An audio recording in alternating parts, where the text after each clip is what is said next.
KS Lakshmanarao peoples ఛానల్కి స్వాగతం.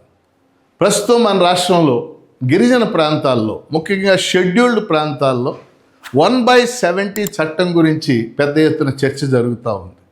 ఈ చర్చ జరగడానికి కారణం ఏంటి? అసలు 1/70 అంటే ఏమిటి? 1/70 అంటే 1970వ సంవత్సరంలో చేసిన 1వ చట్టం.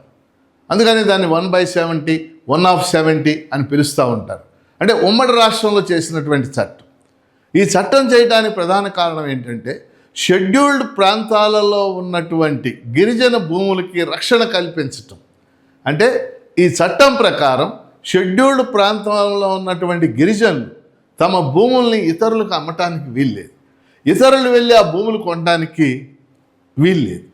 ఇది గిరిజన భూములకి ఒక శ్రీరామ రక్షలాగా ఒక రక్షణ కల్పించి, అందువల్లనే ఇప్పటికీ మనం గిరిజన షెడ్యూల్డ్ ఏరియాస్ అంటే మనకు తెలుసు. ఇప్పుడు రాష్ట్రం విడిపోయాక కూడా మనకి పాడేరు, అరకలోయ ఇవన్నీ కూడా మనం షెడ్యూల్డ్ ఏరియాస్గా మనకు తెలుసు. ఈ షెడ్యూల్డ్ ఏరియాస్లో ఈ రోజుకి గిరిజనులు తమ భూములను తాము కలిగి ఉన్నారు అంటే దానికి కారణం కేవలం 1/70 చట్టం మాత్రమే. ఇప్పుడు ఈ చర్చ ఎందుకు జరుగుతుంది? ఎందుకంటే ఈ మధ్య ఈ షెడ్యూల్డ్ ప్రాంతాల్లో పెద్ద ఎత్తున ఆందోళన, బంద్ కూడా జరిగింది 1/70 చట్టాన్ని పరిరక్షించాలి అని. కారణం ఏంటంటే కొంతమంది సుప్రీంకోర్టులో గిరిజనేతరులు కేసు వేశారు. 1/70 చట్టాన్ని రద్దు చేయాలి, మాకు కొన్ని హక్కులు కావాలి అని చెప్పేసి వాళ్ళు అడిగేది ఏంటంటే 1/70 చట్టానికి రాకముందే మాకు కొన్ని భూములు ఉన్నాయి అక్కడ, అంటే మేము గిరిజనేతరులు, మాకు భూములు ఉన్నాయి, మా భూములు మేము అమ్ముకునే విధంగా మాకు హక్కు ఇవ్వాలని చెప్పేసి వాళ్ళు ఆ కేసు వేశారు. సో రాష్ట్ర ప్రభుత్వం దీని మీద స్పందించాల్సి వచ్చింది.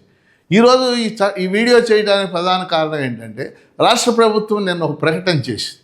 1/70 చట్టానికి మేము కట్టుబడి ఉన్నాం, ఆ చట్టాన్ని మేము రక్షిస్తాం అని చెప్పారు. కాబట్టి తప్పనిసరిగా రాష్ట్ర ప్రభుత్వం ఈ కేసులో ఇంప్లీడ్ అవ్వాలి, మంచి లాయర్లని పెట్టాలి, ప్రసిద్ధి చెందినటువంటి లాయర్స్ని పెట్టాలి. ఈ చట్టాన్ని కాపాడుకుంటేనే గిరిజన హక్కులు కాపాడబడతాయి, గిరిజనుల భూములు గిరిజనుల దగ్గర ఉంటాయి. ఈ చట్టం ద్వారా 1/70 ద్వారా గిరిజనులకు ఇచ్చినటువంటి హక్కులు గిరిజనులకు ఉంటాయి.